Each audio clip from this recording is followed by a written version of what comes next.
श्री राधे श्रीमद्भागवत महापुराण दशम स्कंद अथ अध्याय। श्री कृष्ण का मथुरा जी में प्रवेश। श्री सुखदेव जी कहते हैं, परीक्षित अक्रूर जी इस प्रकार सिद्ध कर रहे थे। उन्हें भगवान श्री कृष्ण ने जल में अपने दिव्य रूप के दर्शन कराए और फिर उसे छिपा दिया, ठीक वैसे ही जैसे कोई नट अभिनय में कोई रूप दिखाकर फिर उसे पर्दे की ओट में छिपा दे। जब अक्रूर जी ने देखा कि भगवान का यह दिव्य रूप अंतर्धान हो गया, तब वे जल से बाहर निकल आए और फिर जल्दी जल्दी सारे आवश्यक कर्म समाप्त करके रथ पर चले आए। उस समय वे बहुत ही विस्मित हो रहे थे। भगवान श्री कृष्ण ने उनसे पूछा, चाचा जी, आप अपने पृथ्वी आकाश या जल में कोई अद्भुत वस्तु देखी है क्या? क्योंकि आपकी आकृति देखने से ऐसा ही जान पड़ता है। अक्रूर जी ने कहा, प्रभु, पृथ्वी आकाश या जल में और सारे जगत में जितने भी अद्भुत पदार्थ हैं वे सब आप में ही हैं, क्योंकि आप विश्वरूप हैं। जब मैं आपको ही देख रहा हूँ तब ऐसी कौन सी अद्भुत वस्तु रह जाती है जो मैं न देखी हो। भगवान, जितनी भी अद्भुत वस्तुएं हैं वे पृथ्वी में हों या जल में अथवा आकाश में, सब की सब जिनमें हैं उन्हीं आपको मैं देख रहा हूँ। फिर भला मैंने यह अद्भुत वस्तु कौन सी देखी? गांधिनी नंदन अक्रूर जी ने यह कहकर रथ हाँक दिया और भगवान श्री कृष्ण तथा बलराम जी को लेकर दिन ढलते हुए मथुरापुरी जा पहुँचे। परीक्षित मार्ग में स्थान स्थान पर गांव के लोग मिलने के लिए आते और भगवान श्री कृष्ण बलराम जी को देखकर आनंद मग्न हो जाते। वे एकटक उनकी ओर देखने लगते, अपनी दृष्टि हटा न पाते। नंद बाबा आदि ब्रजवासी तो पहले से ही वहाँ पहुँच गए थे और मथुरापुरी के बाहरी उपवन में रुक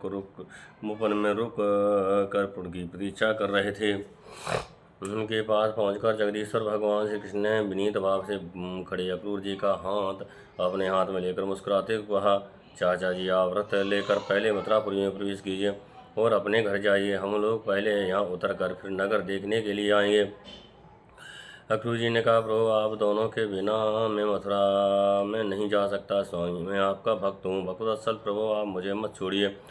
भगवान, आइए चलें मेरे पास। हितैषी और सच्चे हृदय सहृद भगवान, आप बलराम जी, ग्वाल बालों तथा नंद राय जी आदि आत्मीय के साथ चलकर हमारा घर स्नात कीजिए। हम गृहस्थ हैं, आप अपने चरणों की धूल से हमारा घर पवित्र कीजिए।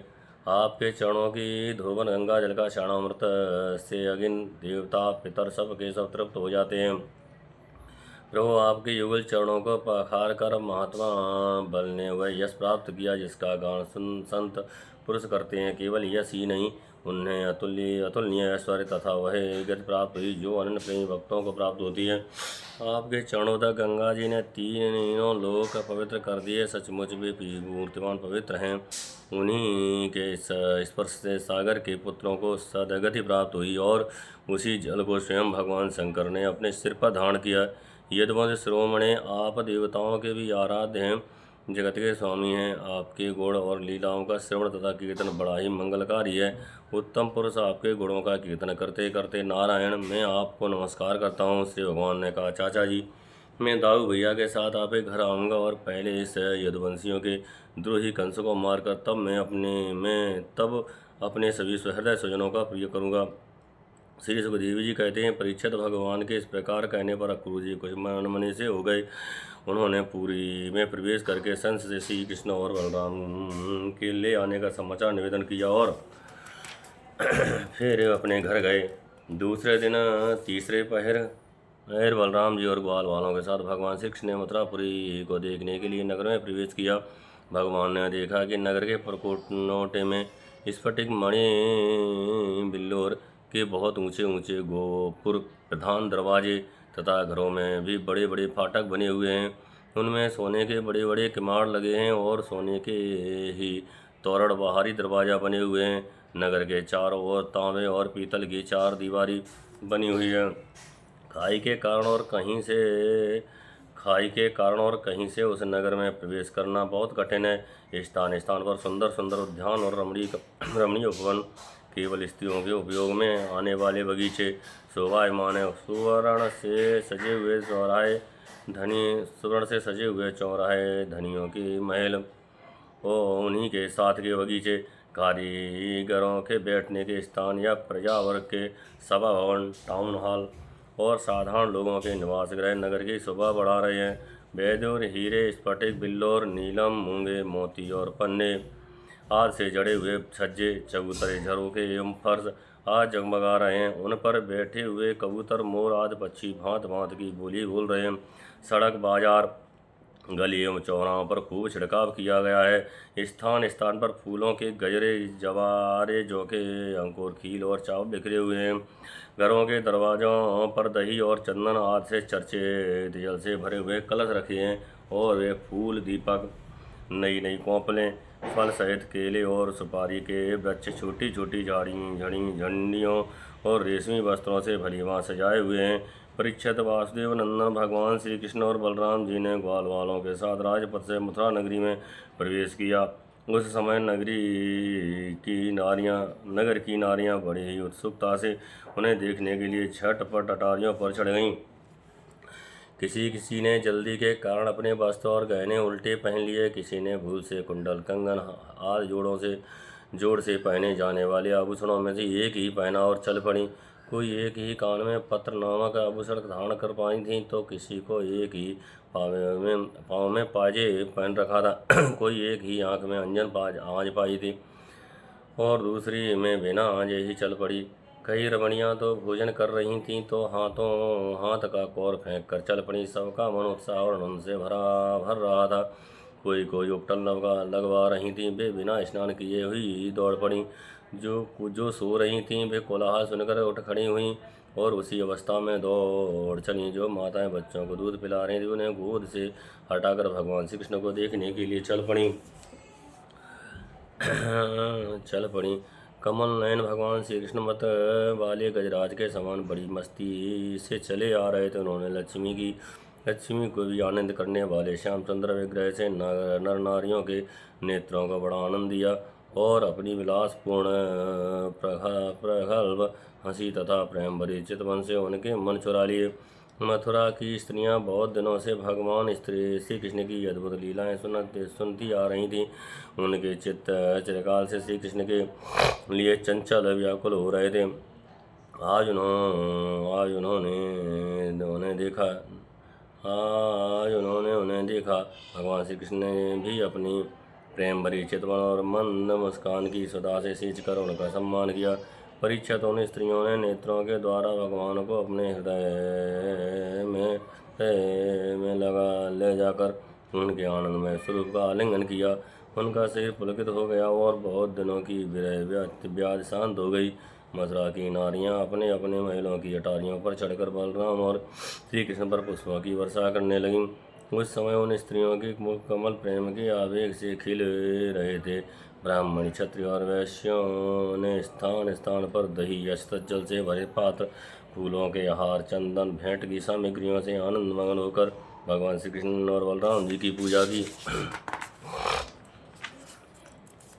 भगवान को देखकर सभी पुरवासी आपस में कहने लगे, धन्य है गोपियों ने ऐसी कौन सी महान तपस्या की जिसके कारण वे मनुष्य मात्र को परमानंद देने वाले इन दोनों मनोहर किशोरों को देखती रहती हैं। इसी समय भगवान श्री कृष्ण ने देखा कि एक धोबी जो कपड़े रंगने का भी काम करता था उनकी ओर आ रहा है। भगवान श्री कृष्ण ने उससे धुले हुए और उत्तम कपड़े मांगे।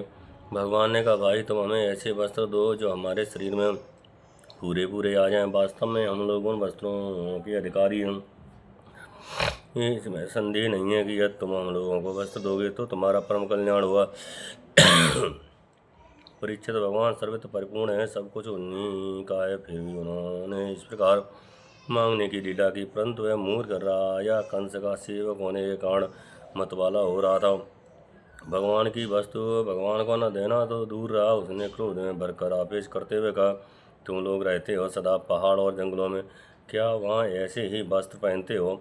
तुम लोग बहुत उदंड हो गए हो, तभी तो ऐसी बढ़ कर बातें करते हो। अब तुम्हें राजा का धन लूटने की इच्छा हुई है। अरे मूर्खो, जाओ फिर इस तरह मत मांगना। राज कर्मचारी तुम्हारे जैसे उच्छृंखलों को कैद कर देते हैं, मार डालते हैं और जो उनके पास होता है वो छीन लेते हैं। जब वह धोबी इस प्रकार बहुत कुछ बहक बहक कर बातें करने लगा, तब भगवान श्री कृष्ण ने तनिक कुपित होकर उसे एक तमाचा जमाया और उसका सिर धड़ाम से धड़ से नीचे जा गिरा। ये देखकर उस धोबी के अधीन काम करने वाले सबके सब कपड़ों के गट्ठर वहीं छोड़कर इधर उधर भाग गए। भगवान ने उन वस्त्रों को ले लिया। भगवान श्री कृष्ण और बलराम जी ने मनमाने वस्त्र पहन लिए तथा बचे हुए वस्त्रों में से बहुत से अपने साथी ग्वाल वालों को भी दिए। बहुत से कपड़े तो वहीं जमीन पर ही छोड़कर चल दिए। भगवान श्री कृष्ण और बलराम सब कुछ आगे बढ़े, तब उन्होंने एक दर्जी मिला। भगवान श्री कृष्ण बलराम जब कुछ आगे बढ़े तो उन्हें एक दर्जी मिला। भगवान का अनुपम सौंदर्य देखकर उसे बड़ी प्रसन्नता हुई। उसने उन रंग बिरंगे सुंदर वस्त्रों को उनके शरीर पर ऐसे ढंग से सजा दिए कि वे सब ठीक ठीक हो गए। अनेक प्रकार के वस्त्रों से विभूषित होकर दोनों भाई और भी अधिक शोभायमान हुए, जैसे जान पड़े थे मानो उत्सव के समय श्वेत और श्याम गज शावक भली भांति सजा दिए गए हों। भगवान श्री कृष्ण उस दर्जी पर बहुत प्रसन्न हुए। उन्होंने उससे इस लोक में भरपूर धन संपत्ति, बल, ऐश्वर्य, अपनी स्मृति और दूर तक देखने सुनने आदि की इंद्रिय संबंधी शक्तियाँ दी और मृत्यु के बाद के लिए अपना सारूप्य मोक्ष भी दे दिया। इसके बाद भगवान श्री कृष्ण सुदामा माली के घर गए। दोनों भाइयों को देखते सुदामा और खड़ा हुआ और पृथ्वी पर सिर रखकर उन्होंने उन्हें प्रणाम किया। फिर उनको आसन पर बैठाकर उनके पांव पखारे, हाथ धुलवाए और तदंतर ग्वाल वालों के सहित सबकी फूलों, हार, पान, चंदन और सामग्रियों से विधि पूर्वक पूजा की। इसके पश्चात उसने प्रार्थना की, प्रभु आप दोनों के शुभ आगमन से हमारा जन्म सफल हो गया, हमारा कुल पवित्र हो गया। आज हम पितर, ऋषि और देवताओं के ऋण से मुक्त हो गए। वे हम पर परम संतुष्ट हैं। हम दोनों संपूर्ण जगत के परम कारण हैं। आप संसार के अभ्युदय, उन्नति और निःश्रेयस मोक्ष के लिए ही इस पृथ्वी पर अपने ज्ञान, बल आदि असंख्यों के साथ अवतीर्ण हुए हैं। यदि आप प्रेम करने वालों से ही प्रेम करते हैं, भजन करने वालों से भजते हैं, फिर भी आपकी दृष्टि में विषमता नहीं है, क्योंकि आप सारे जगत के परम सहृदय और आत्मा हैं। आप समस्त प्राणियों और पदार्थों के समरूप से स्थित हैं। मैं आपका दास हूँ। आप दोनों मुझे आज्ञा दीजिए कि मैं आप लोगों की क्या सेवा करूँ। भगवान जी पर आपका यह बहुत बड़ा अनुग्रह है, पूर्ण कृपा प्रसाद है कि आप उसे आज्ञा देकर किसी कार्य में नियुक्त करते हैं। राजेंद्र सुदामा माली ने इस प्रकार प्रार्थना करने के बाद भगवान का अभिप्राय जानकर बड़े प्रेम और आनंद से भरकर अत्यंत सुंदर तथा सुगंधित पुष्पों से गूंथे हुए हार उन्हें पहनाए। जब ग्वाल बारों बलराम जी के साथ भगवान श्री कृष्ण उन सुंदर मालाओं से अलंकृत हो चुके, तब उन पर दायक प्रभु ने प्रसन्न होकर विनीत और शरणागत सुदामा को श्रेष्ठ वर दिए। सुदामा माली ने उनसे यही वर मांगा कि प्रभु आप ही समस्त प्राणियों के आत्मा हैं, सर्वस्वरूप आपके चरणों में मेरी अविचल भक्ति हो। आपके भक्तों से मेरा सौहार्द मैत्री का संबंध हो और समस्त प्राणियों के प्रति अहेतुक दया का भाव बना रहे। भगवान श्री कृष्ण ने सुदामा को उसके मांगे हुए वर तो दिए ही, ऐसी लक्ष्मी भी दी जो वंश परंपरा के साथ साथ बढ़ती जाए और साथ ही बल, आयु, कीर्ति तथा कांति का भी वरदान दिया। इसके बाद भगवान श्री कृष्ण बलराम जी के साथ वहाँ से विदा हुए। इस श्रीमद्भागवते महापुराणे परमहंसायां संहितायां दशम स्कंदे पूर्वार्धे पूर्व प्रवेशो